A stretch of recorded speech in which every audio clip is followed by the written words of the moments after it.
Sekarang ni ramai orang mengeluh masalah ekonomi tak menentu, minyak harga naik, nak bayar hutang, duit cukup-cukup makan. Betul tak? Ramai yang ada masalah tu. Tapi cukupkah kita dengan hanya kita merungut saja, dengan kita rasa gaji-gaji hakiki kita tak cukup? Sampai 2 minggu, 3 minggu dah habis.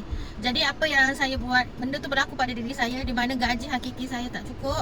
Saya tak boleh tunggu, tak boleh nak buat duit pinjaman dengan orang. Tapi saya berusaha, di mana salah satu usaha yang saya buat, saya jual macam-macam. Tapi masa saya jual macam-macam tu, masalah keuangan saya tak selesai. Sehinggalah saya jumpa Business Forever ni.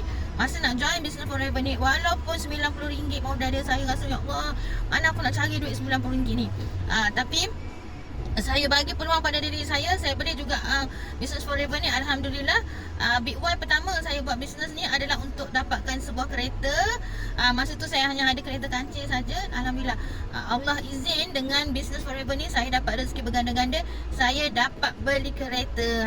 Ni antara kereta, salah satu kereta yang saya beli dengan bonus daripada perniagaan saya bersama Forever. Buat sungguh-sungguh, yakin rezeki kita besar dekat bisnes yang kita buat, insya-Allah.